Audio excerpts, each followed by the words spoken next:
In an era of raging war, the young soldier Peter goes on a journey with the army. He shuttled through the hail of bullets, brushed past death countless times, and his body was covered with scars left by war. After the war, the army was disbanded, and Peter could only drag his tired body and embark on the journey back home alone. It was a long and lonely road, lined with gloomy forests, and the wind howled like the roar of a wild animal.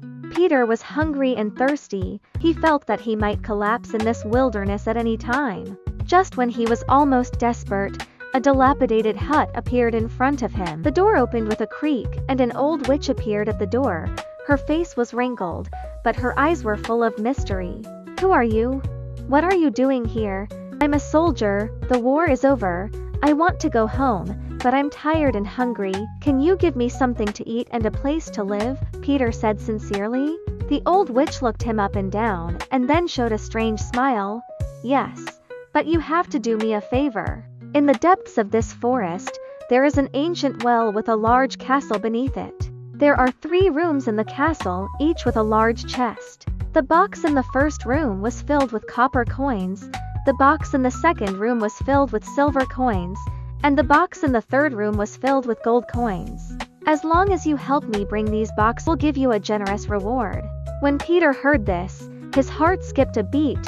He had never seen so much wealth, and if he could get paid, his life would be greatly changed. However, he was also a little hesitant. "Is there any danger under the well?"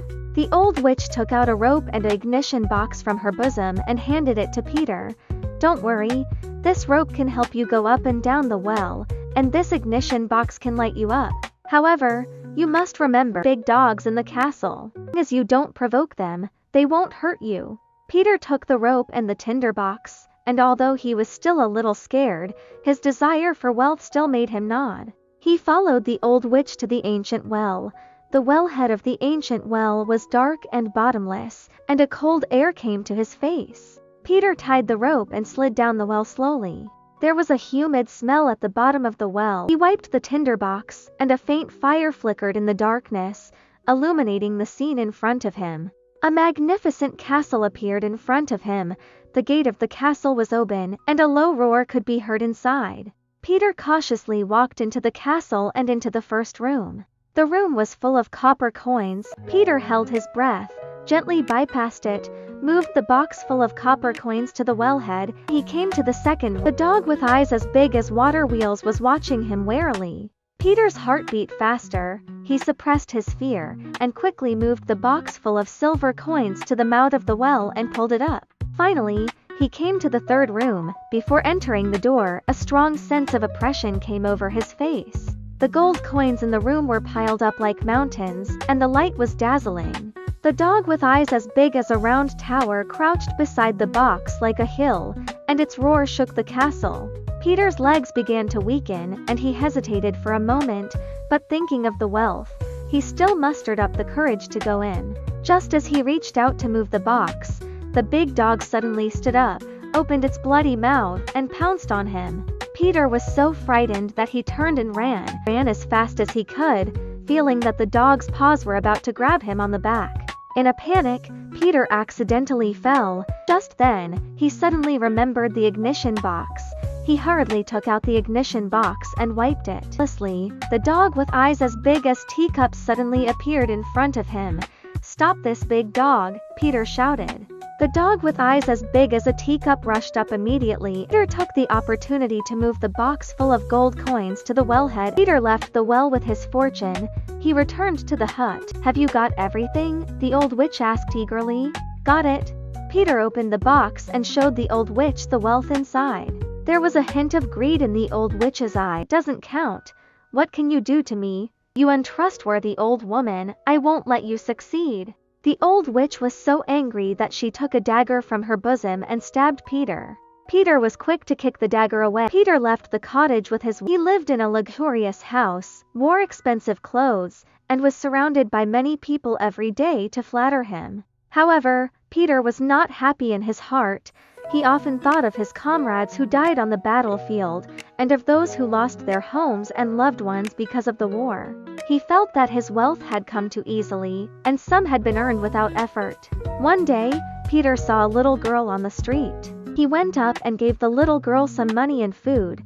The little girl looked at him gratefully, her eyes filled with tears. From then on, Peter began to pay attention to those living in poverty. He used his wealth to help them, providing them with food, shelter, and medical care. He found that helping others made him feel happier than ever. However, Peter's kindness aroused the jealousy of some people. They banded together and falsely accused Peter of being a dangerous man with mysterious powers who would threaten the security of the country.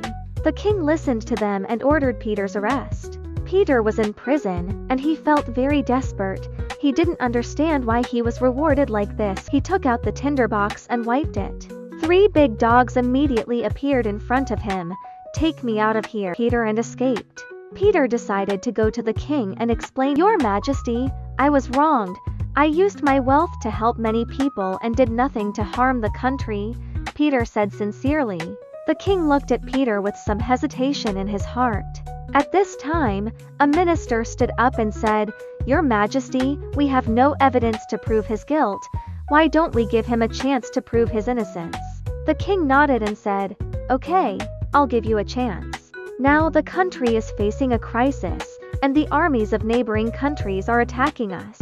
If you can lead our army to defeat the enemy, I believe you are innocent." Peter agreed without hesitation. He brought his army to the battlefield.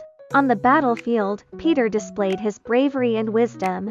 He commanded the army and skillfully used terrain and tactics to engage in intense combat with the enemy.